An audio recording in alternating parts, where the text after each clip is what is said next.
আমার প্রিয় দেশবাসীগণ, নমস্কার। মন কি বাত 2020 অর্ধেক বছরের অভিযাত্রা পূর্ণ করে ফেলল। এর মধ্যে আমরা অনেক বিষয়ে কথা বলেছি।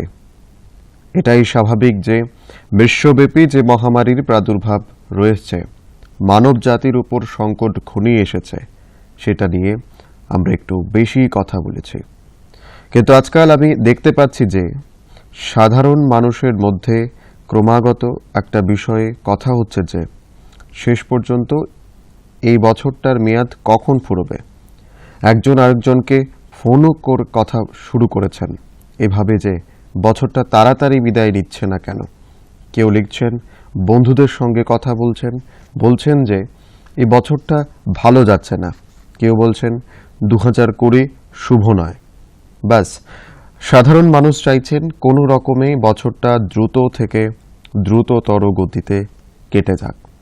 বন্ধুগণ, কখনো কখনো আমি ভাবি যে এমনটা কেন হচ্ছে। হতে পারে এই ধরনের কথাবার্তার কোনো কারণ আছে। 6-7 মাস আগে আমরা কি আর জানতাম করোনার মতো সংকট আসবে এবং এর বিরুদ্ধে লড়াইটা এত লম্বা সময় ধরে চলবে? এই সংকট তো চলছেই, তার উপরে কিনা দেশের সামনে 3টে নতুন সমস্যা এসে হাজির। এই তো কিছুদিন আগে দেশের পূর্বে প্রান্তে ঘূর্ণিঝড় আমফান আছড়ে পড়ল, তো পশ্চিম প্রান্তে এলো ঘূর্ণিঝড় নিসর্গ। বেশ কয়েকটি রাজ্যে আমাদের কৃষিজীবী ভাই বোনেরা পঙ্গপালের হামলায় নাজেহাল হচ্ছেন। দেশের বেশ কয়েকটি অংশে ছোট ছোট মাত্রায় ভূমিকম্প থামার নামটিও নিচ্ছে না। আর এই সমস্ত কিছুর মধ্যে আমাদের কোনো কোনো পরশের কর্মকাণ্ড থেকে উদ্ভূত সমস্যার বিরুদ্ধেও দেশকে লড়তে হচ্ছে। সত্যি একসঙ্গে এতগুলি বিপর্যয় এবং এর মাত্রার বিপর্যয় খুব কমই দেখা বা শোনা যায়। অবস্থা এমন দাঁড়িয়েছে যে বেশ কিছু ছোট ছোট ঘটনা ঘটেছে, সাধারণ মানুষ সেগুলিও একসঙ্গে জুড়ে নিয়েছেন। বন্ধুগণ, সমস্যা আসে, সংকট আসে, কিন্তু প্রশ্ন এটাই যে এই বিপর্যয়ের কারণেই কি আমাদের 2020 এই বছরটাকে খারাপ বলে মেনে নিতে হবে? প্রথম 6 মাসে যেরকমটা গেছে এর ফলে কি এটা ধরে নিতে হবে গোটা বছরটাই এমন যাবে? এটা ভাবা কি ঠিক হবে? মোটেই না। আমার প্রিয় দেশবাসীগণ, একদমই নয়। এক বছর একটি সমস্যা আসুক কি 50টা, সংখ্যা কম বেশি হওয়াতে সেই বছরটা খারাপ হয়ে যায় না। বিপর্যয় এবং সমস্যার বিরুদ্ধে লড়াই জিতে আরও ঝলমলে চেহারায় উদ্ভাসিত হওয়াই ভারতের ইতিহাস। শত শত বছর ধরে ভিন্ন ভিন্ন আক্রমণকারী ভারতে হামলা চালিয়েছে, দেশকে সংকটের মুখে ঠেলে দিয়েছে। অনেকে ভেবেছিলেন ভারতের অস্তিত্ব বিনষ্ট হয়ে যাবে, সংস্কৃতি ধ্বংস হয়ে যাবে, কিন্তু এই সংকট থেকে আরও সমৃদ্ধ চেহারায় বেরিয়ে এসেছে ভারত। বন্ধুগণ, আমাদের এখানে বলা হয়ে থাকে সৃষ্টি শাশ্বতা, সৃষ্টি অবিরত। আবার আমার একটি গানের কয়েকটি কলি মনে আসছে। এই কালকাল ছল ছল বয়ে যায়, কি বলে গঙ্গার জলধারা, যুগ যুগ বয়ে চলে এই পুণ্য প্রবাহিনী, তা যে দেখি আমরা। এই গানেরই পরের দিকে আসছে এরকম, কেউ বিলীন হলে হবে বটে, কিন্তু একে কি পারবো আটকাতে, কাঁকড় পাথরের প্রতিরোধ কি আর হতে পারে বাঁধা তাতে।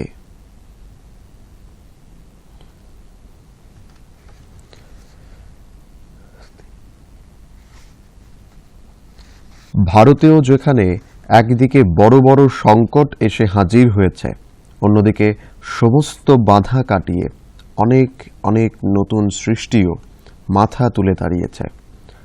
নতুন সাহিত্যের জন্ম হয়েছে, নতুন অনুসন্ধানের কাজ হয়েছে, নতুন সিদ্ধান্তের নেওয়া হয়েছে। মানে সংকটের মধ্যেও প্রতিটি ক্ষেত্রে সৃজনশীলতা অব্যাহত থাকলো। আমাদের সংস্কৃতি ফুলে পাতায় আরও ভরে উঠল, দেশ এগিয়ে যেতে থাকলো। ভারত সবসময় সংকটকে সাফল্যের সোপানে পরিণত করেছে। এই ভাবনাকে সঙ্গী করেই আজও আমাদের এই সমস্ত সংকটের মধ্যে এগিয়ে যেতে হবে।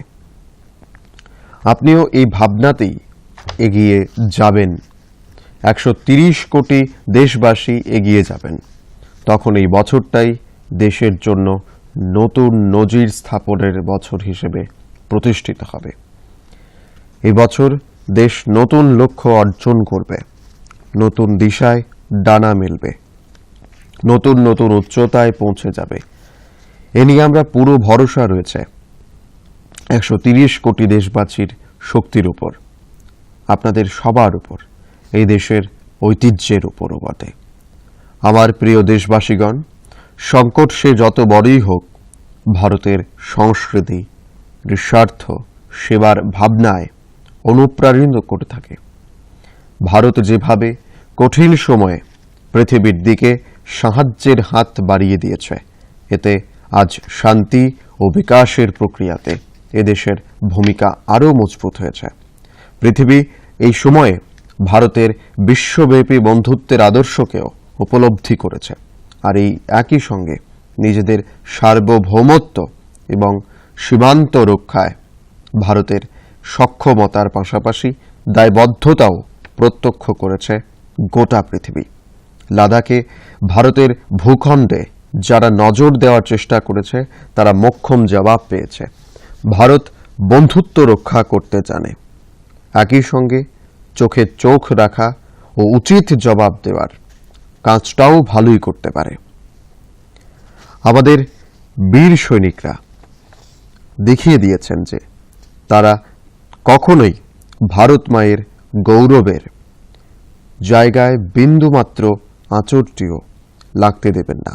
বন্ধুগণ, লাদাখে আমাদের যে বীর জওয়ানরা শহীদ হয়েছেন, তাদের শৌর্যকে গোটা দেশ প্রণাম জানাচ্ছে, শ্রদ্ধাঞ্জলি অর্পণ করছে। গোটা দেশ তাদের প্রতি কৃতজ্ঞ, তাদের সামনে মাথা নুইয়ে রেখেছে। এই বন্ধুদের পরিবারের মতোই প্রত্যেক ভারতীয় তাদের খোয়ানোর যন্ত্রণা অনুভব করেছেন। নিজেদের বীর সন্তানদের বলিদানে তাদের পরিজনেরা যে গর্ববোধ করেন, তাদের মধ্যে দেশের জন্য যে আবেগ রয়েছে, সেটাই তো দেশের শক্তি।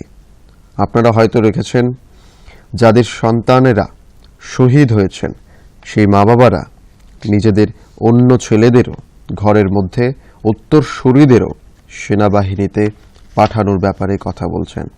বিহারের বাসিন্দা শহীদ কুন্দন কুমারের পিতার উচ্চারিত শব্দগুলি তো কানে বাজছে যেন। তিনি বলছিলেন, আমার নাতিকেও দেশের সুরক্ষায় সেনাবাহিনীতে পাঠাবো। এই উদ্দীপনাই প্রত্যেক শহীদ পরিবারের স্বাভাবিক প্রতিক্রিয়ার অঙ্গ। প্রকৃত পক্ষে এই পরিজনদের ত্যাগ পূজনীয় বিষয়। ভারত মায়ের সুরক্ষায় যে সংকল্পকে সঙ্গে নিয়ে আমাদের বীর জওয়ানরা শহীদ হয়েছেন, সেই সংকল্পকে আমাদের নিজেদের জীবনেও ধ্যানের বিষয় করে তুলতে হবে। প্রত্যেক দেশবাসীকে তা করতে হবে। আমাদের প্রতিটি প্রয়াস সেই লক্ষ্য অভিমুখী হতে হবে, যাতে সীমান্ত রক্ষা সুরক্ষায় দেশের শক্তি বৃদ্ধি পায়, দেশ আরও সক্ষম হয়ে ওঠে, আত্মনির্ভর হয়। এটাই হবে আমাদের শহীদদের প্রতি প্রকৃত শ্রদ্ধাঞ্জলি। আমাকে আসাম থেকে রজনীজ জিনে লিখেছেন, তিনি পূর্ব লাদাখে যা কিছু হয়েছে সেটা দেখার পর প্রতিজ্ঞা করেছেন যে তিনি লোকালি কিনবেন এবং লোকালের জন্য ভোকালও হবেন। এমন বার্তা আমার কাছে দেশের প্রতি প্রান্ত থেকে আসছে। অনেক মানুষ আমাকে চিঠি লিখে বলেছেন তারা এই লক্ষ্যে এগিয়ে চলেছেন। একইভাবে তামিলনাড়ুর মাদুরাই থেকে মোহন রামামূর্তি লিখেছেন, তিনি ভারতকে প্রতিরক্ষা ক্ষেত্রে আত্মনির্ভর হয়ে উঠতে দেখতে চান। বন্ধুগণ, স্বাধীনতার আগে আমাদের দেশ প্রতিরক্ষা ক্ষেত্রে বিশ্বের অনেক দেশের চেয়ে এগিয়ে ছিল। আমাদের এখানে অনেক যুদ্ধাস্ত্র নির্মাণ কারখানা ছিল। সে সময় অনেক দেশ যারা আমাদের চেয়ে পিছিয়ে ছিল, আজ তারা আমাদের চেয়ে এগিয়ে গেছে। স্বাধীনতার পরে প্রতিরক্ষা ক্ষেত্রে আমাদের যে প্রয়াস জারি রাখা উচিত ছিল, আমাদের পুরনো অভিজ্ঞতার সুবিধা নিয়ে উচিত ছিল, আমরা তা করে উঠতে পারিনি। কিন্তু আজ প্রতিরক্ষা ক্ষেত্রে, প্রতিযুক্তি ক্ষেত্রে ভারত এগিয়ে যাওয়ার নিরন্তর প্রয়াস জারি রেখেছে। ভারত আত্মনির্ভরতার দিকে পায়ে পায়ে এগিয়ে যাচ্ছে। বন্ধুগণ, যে কোনো মিশন বা অভিযাত্রা জনগণের অংশীদারিত্ব ছাড়া, পিপলস পার্টিসিপেশন ছাড়া সম্পূর্ণ বা সফল হতে পারে না। এজন্যই আত্মনির্ভর ভারত গঠনের লক্ষ্যে একজন নাগরিক হিসেবে আমাদের সবার শপথ উৎসর্গীকৃত মনোভাব এবং সহযোগিতা অনেক জরুরি, অনিবার্যও বটে। আপনি লোকাল কিনবেন, লোকালের জন্য ভোকালও হবেন, তাহলে এভাবেই আপনি দেশকে শক্তিশালী করার ব্যাপারে নিজের দায়িত্ব পালন করবেন। এটাও একদিক থেকে দেশের সেবা করাই বলা যায়। আপনি যে কোনো পেশায় থাকুন না কেন, প্রত্যেক জায়গায় দেশ সেবার অনেক সুযোগই পাওয়া যায়। দেশের প্রয়োজন বুঝে যে কাজ আপনি করবেন সেটা দেশ সেবাই হবে। আপনার এই সেবা দেশকে কোথাও না কোথাও শক্তিশালী করবেই। আর আমাদের এটাও মনে করে রাখতে হবে যে আমাদের দেশ যত মজবুত আর বিশ্বে শান্তির সম্ভাবনাও ততই শক্তির সঞ্চয় করবে।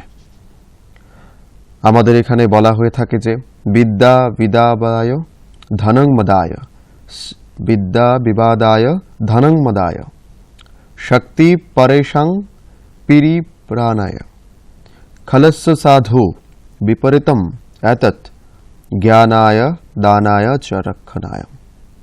অর্থাৎ যদি কেউ দুষ্ট স্বভাবের হয় তাহলে বিদ্যার প্রয়োগ ব্যক্তি বিবাদে, ধনের প্রয়োগ অহংকারে এবং শক্তির প্রয়োগ অন্যের অসুবিধের জন্য করে থাকে।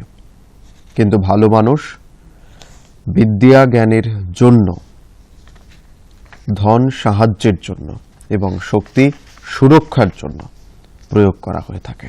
ভারতের সংকল্প হচ্ছে নিজের আত্ম অভিমান এবং সার্বভৌমত্ব রক্ষা করা। ভারতের লক্ষ্য হচ্ছে আত্মনির্ভর ভারত। ভারতের ঐতিহ্য হচ্ছে আস্থা এবং বন্ধুত্ব।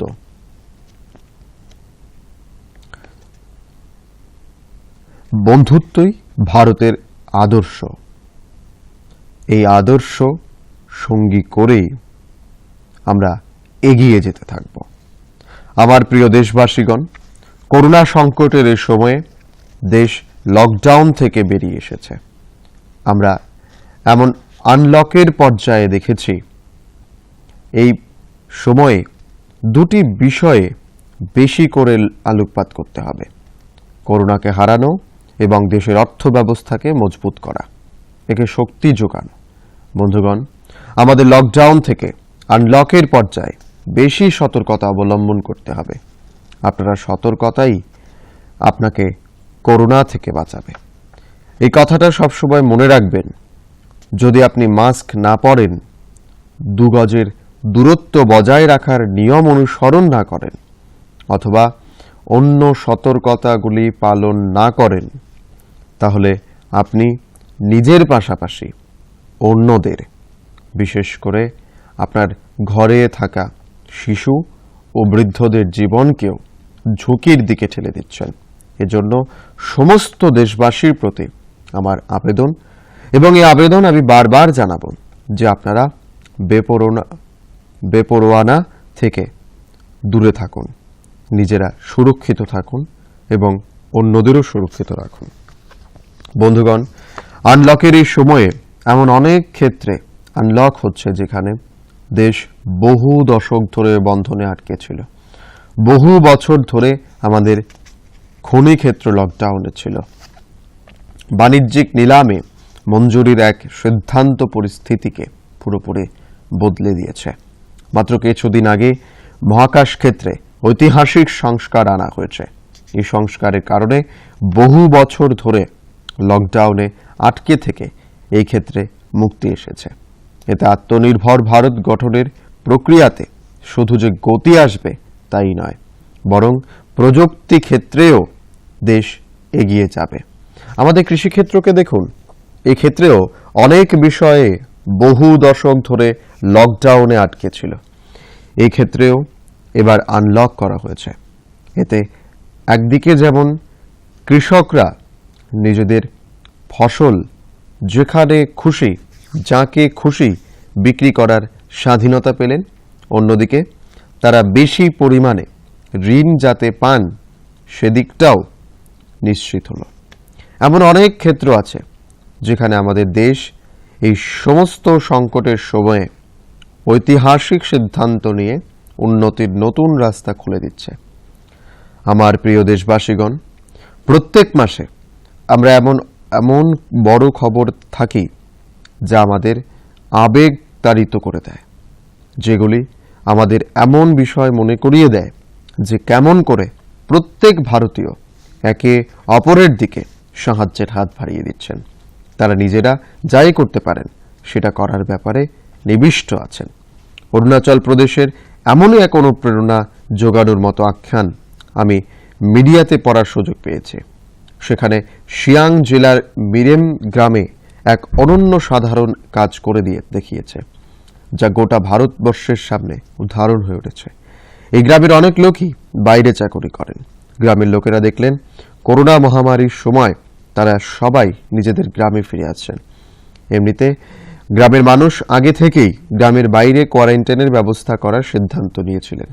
তারা সবাই মিলে গ্রাম থেকে কিছুটা দূরে 14টি অস্থায়ী ঘর বানিয়ে দিলেন এবং ঠিক করলেন যখনই গ্রামবাসীরা ফিরে আসবেন তাদের সেই সমস্ত ঘরে কিছু দিন কোয়ারেন্টাইনে রাখা হবে। সেই ঘরগুলিতে শৌচালয়ের ব্যবস্থা, বিদ্যুৎ, জলসহ নিত্য প্রয়োজনের সমস্ত কিছুর ব্যবস্থা রাখা হলো। খুব স্বাভাবিকভাবে মিরেম গ্রামের লোকেদের সমবেত প্রয়াস এবং সচেতনতার দৃষ্টান্ত গোটা দেশের নজর কেড়ে নিল। বন্ধুগণ, আমাদের এখানে বলা হয়ে থাকে, স্বভাবং ন জহাতি এব সাধু আপ্রদাতোতি সন কর্পূরা পাবক পৃষ্ঠ সৌরভং লাভতেম রাম। অর্থাৎ কর্পূর যেভাবে আগুনে পুড়ে গিয়েও নিজের সুগন্ধ ছেড়ে যায় না, তেমনি ভালো মানুষ বিপদের সময়েও নিজের গুণ, নিজের স্বভাব ত্যাগ করেন না। আজ আমাদের দেশের যে শ্রমশক্তি, আমাদের শ্রমিক বন্ধুরা, তারাও এর জীবন্ত উদাহরণ। দেখুন, আজকাল আমাদের প্রবাসী শ্রমিকদের এমন সব ঘটনা সামনে আসছে যেগুলো গোটা দেশকে প্রেরণা যোগাচ্ছে। উত্তরপ্রদেশের বারাবাঁকিতে গ্রামে ফিরে আসা শ্রমিকরা কল্যাণী নদীর প্রাকৃতিক স্বরূপ ফিরিয়ে দেওয়ার জন্য কাজ শুরু করে দিয়েছেন। নদীর উপর উদ্ধার হওয়া দেখে আশেপাশের কৃষকগণ, আশেপাশের মানুষও উৎসাহিত হয়েছেন। গ্রামে ফিরে আসার পরে কোয়ারেন্টাইন সেন্টারে থেকেও, আইসোলেশন সেন্টারে থেকেও আমাদের শ্রমিক বন্ধুরা যেভাবে নিজেদের দক্ষতা ব্যবহার করে নিজেদের আশেপাশের পরিস্থিতিকে বদলে দিয়েছেন, সেটা এক অদ্ভুত বিষয়। কিন্তু বন্ধুগণ, এমন অনেক গল্প ও কাহিনী দেশের লক্ষ লক্ষ গ্রামের আছে যেগুলো আমার কাছে এসে পৌঁছতে পারেনি। আমাদের দেশের যেরকম স্বভাব, আর আমার বিশ্বাস রয়েছে যে আপনাদের গ্রামেও, আপনাদের আশেপাশেও এমন অনেক ঘটনা থাকবে।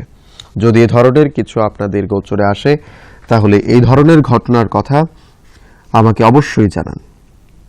সংকটের এই সময়ে এ ধরনের ইতিবাচক কাহিনীগুলো অন্যদেরও প্রেরণা দেবে। আমার প্রিয় দেশবাসীগণ, করোনা ভাইরাস আমাদের জীবন যাপনের পদ্ধতিতে অবশ্যই পরিবর্তন এনে দিয়েছে। আমি লন্ডন থেকে প্রকাশিত ফিনান্সিয়াল টাইমসে একটা খুবই আকর্ষণীয় প্রবন্ধ পড়ছিলাম। সেখানে লেখা ছিল যে এই করোনার সময়ে আদা, হলুদ সহ অন্যান্য মশলার চাহিদা এশিয়ার পাশাপাশি আমেরিকা পর্যন্ত বেরিয়ে গেছে। গোটা দুনিয়ার মনোযোগ এই সময় নিজের ইমিউনিটি বা রোগ প্রতিরোধ ক্ষমতা বৃদ্ধির দিকে রয়েছে। আর ইমিউনিটি বৃদ্ধিকারক ওইসব সামগ্রীর সম্পর্ক আমাদের দেশের সঙ্গে রয়েছে। আমাদের এইসব জিনিসের বিশেষত্ব বিশ্বের মানুষদের এমন সহজ ও সরল ভাষায় বোঝাতে হবে যাতে তারা এগুলো বুঝতে পারে, আর এর মাধ্যমে আমরা একটা স্বাস্থ্যকর বিশ্ব গঠনে নিজের অংশগ্রহণ করতে পারি। আমার প্রিয় দেশবাসীগণ, করোনার মতো সংকট যদি না আসতো তাহলে হয়তো জীবন কি রকম আমাদের হয়তো তা মনেই আসতো না। অনেক মানুষ এর জন্য মানসিক চাপের মধ্যে জীবন যাপন করছেন। তো অন্যদিকে মানুষ আমার সঙ্গে এটাও শেয়ার করেছেন যে কিভাবে লকডাউনের সময়ে খুশির ছোট ছোট নানা দিক তারা জীবনে পুনরাবিষ্কার করেছেন। অনেকেই আমার কাছে পরম্পরাগত ইনডোর গেমস খেলার ও পরিবারের সবার সঙ্গে এর আনন্দ উপভোগ করার অনুভূতির কথাও আমার কাছে পাঠিয়েছেন। বন্ধুগণ, আমার দেশে পরম্পরাগত খেলাধুলার এক সমৃদ্ধ ঐতিহ্য রয়েছে। যেমন আপনারা একটা খেলার নাম শুনেছেন, পঁচিশি। ওই খেলা তামিলনাড়ুতে পাল্লানগুলি, কর্ণাটকে আলিগুলি মানে, আর অন্ধ্রপ্রদেশে বামন গন্টুল নামে খেলা হয়। এটা এক প্রকারের স্ট্র্যাটেজি গেম, যেখানে একটা বোর্ডের ব্যবহার করা হয়। এর মধ্যে অনেকগুলো খাঁচা থাকে, যার মধ্যে থাকা গুলি বা বীজকে খেলোয়াড়কে ধরতে হয়। বলা হয়ে থাকে যে এই গেম দক্ষিণ ভারত থেকে দক্ষিণ পূর্ব এশিয়া এবং সেখান থেকে দুনিয়া জুড়ে ছড়িয়েছে। বন্ধুগণ, আজ প্রত্যেক ছেলে মেয়ে সাপ সিঁড়ির খেলা সম্পর্কে জানে, কিন্তু আপনারা কি জানেন এটাও একটা ভারতীয় পরম্পরাগত খেলার রূপ, যাকে মোক্ষম পাটম বা পরম পদম বলা হয়ে থাকে। আমাদের এখানে আরও একটা পরম্পরাগত খেলা হচ্ছে গুট্টা। বড়রাও গুট্টা খেলেন, ছোটরাও খেলেন। একই আকারের 5টি ছোট পাথর জোগাড় করে নিলে আপনি গুট্টা খেলার জন্য তৈরি হয়ে গেলেন। একটা পাথর উপরে ছুঁড়ে দিলেন, আর সেই পাথরটা যতক্ষণ উপরে রয়েছে ততক্ষণে আপনাকে মাটিতে রাখা বাকি পাথরগুলো হাতে তুলে নিতে হবে। সাধারণত আমাদের এখানে ইনডোর খেলতে তেমন কোনো বড় জিনিসের প্রয়োজন হয় না। কেউ একটা চক বা পাথর নিয়ে আসে, তা দিয়ে মাটিতে কিছু দাগ টেনে দেয়, তারপর খেলা শুরু হয়ে যায়। যেসব খেলাতে ডায়েসের প্রয়োজন হয় সেখানে কড়ি বা তেঁতুলের বিচি দিয়েই কাজ চালিয়ে নেওয়া যায়। বন্ধুগণ, আমি জানি আজ যখন আমি এই কথা বলছি তখন কত মানুষ নিজের ছোটবেলায় ফিরে গেছেন, কত জনের নিজেদের ছোটবেলার কথা স্মরণে এসে গেছে। আমি এটাই বলবো যে এই দিনগুলোকে আপনারা ভুলে কেন গেছেন? এই সব খেলাধুলাকে আপনারা ভুলে কেন গেছেন?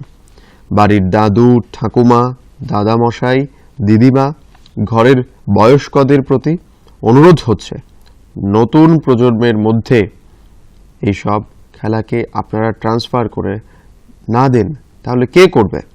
যখন অনলাইনে পড়ার কথা উঠছে তখন ভারসাম্য রক্ষার জন্য, অনলাইন খেলাধুলা থেকে মুক্তি পাওয়ার জন্য আমাদেরকে এগুলো করতে হবে।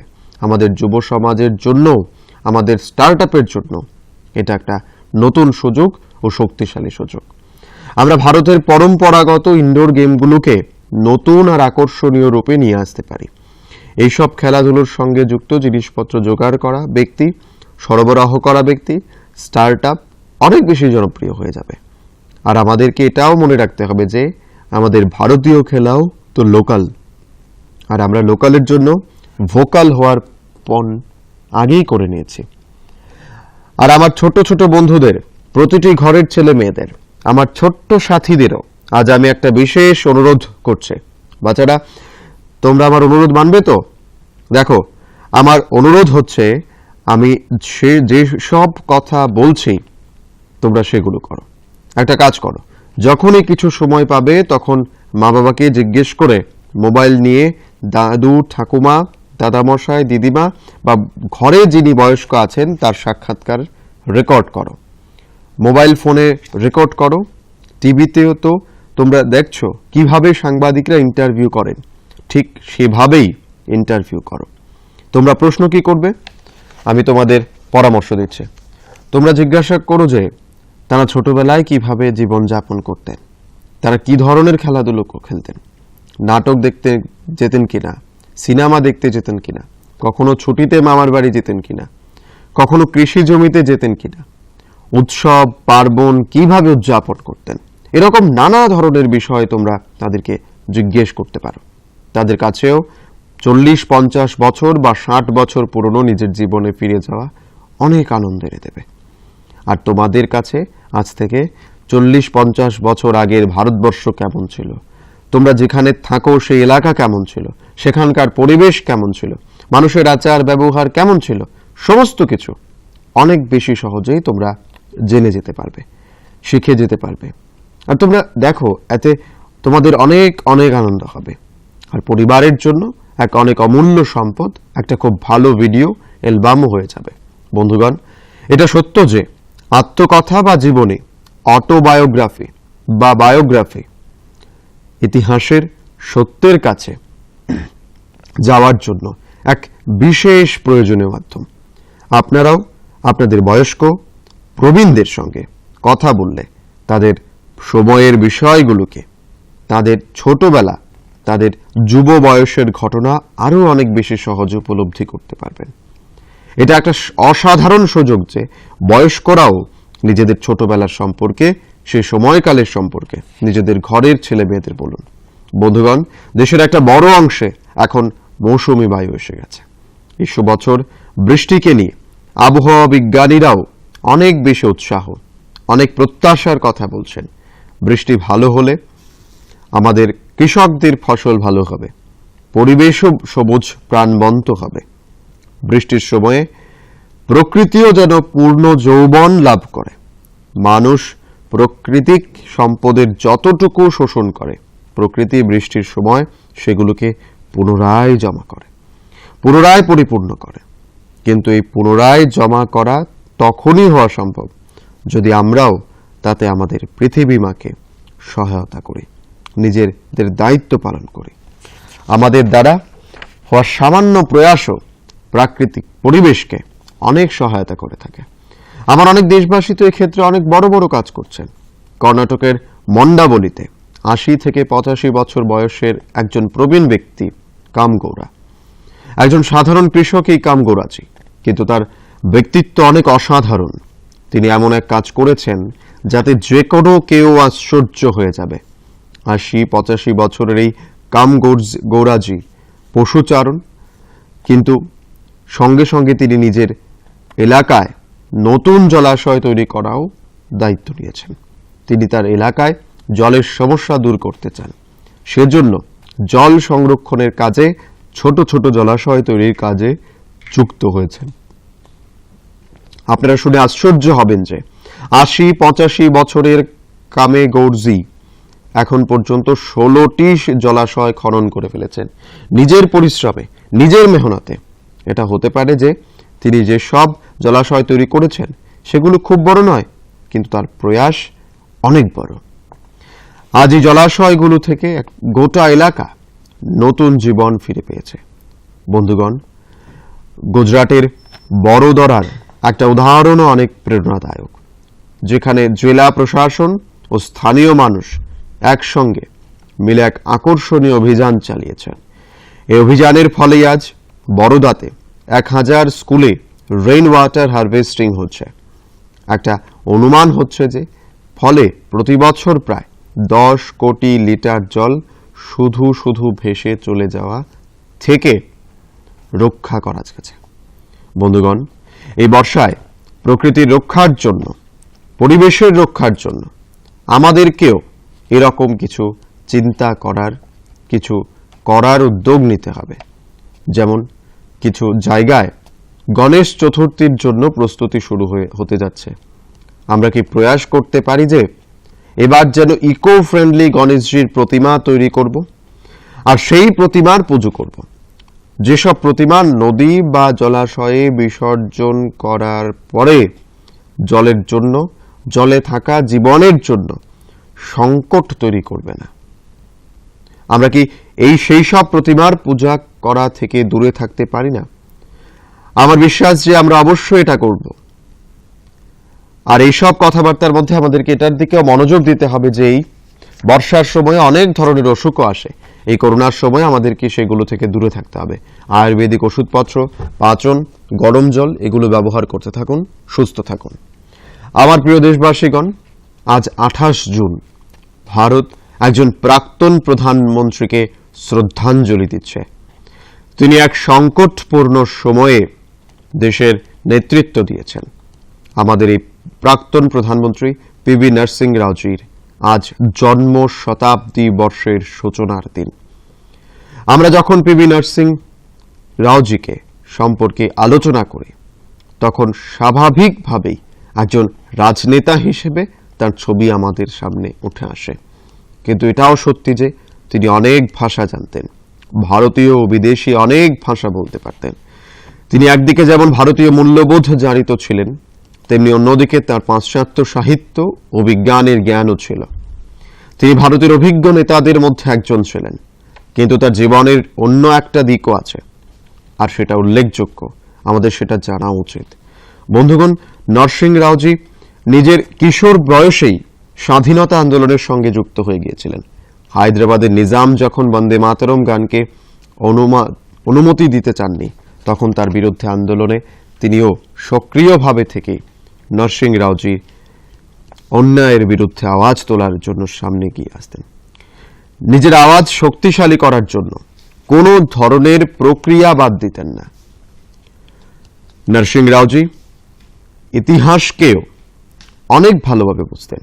খুবই সাধারণ প্রেক্ষাপট থেকে উঠে এসে তার এগিয়ে যাওয়া, শিক্ষার জন্য তার জোর দেওয়া, শেখার জন্য তার প্রবৃত্তি, আর এগুলোর সঙ্গে তার নেতৃত্ব দেওয়ার ক্ষমতা, সমস্ত কিছু স্মরণীয় বিষয়।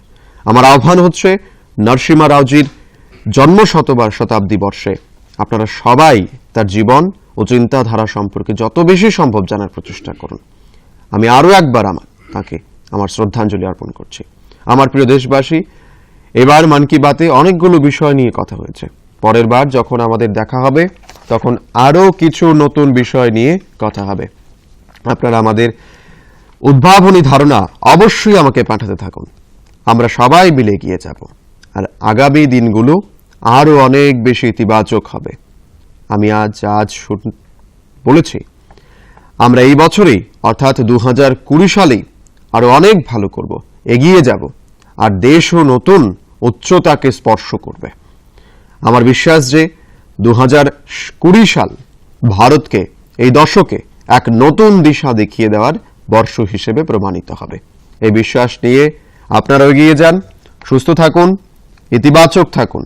এই শুভকামনার সঙ্গে আপনাদের সবাইকে অনেক অনেক ধন্যবাদ। নমস্কার।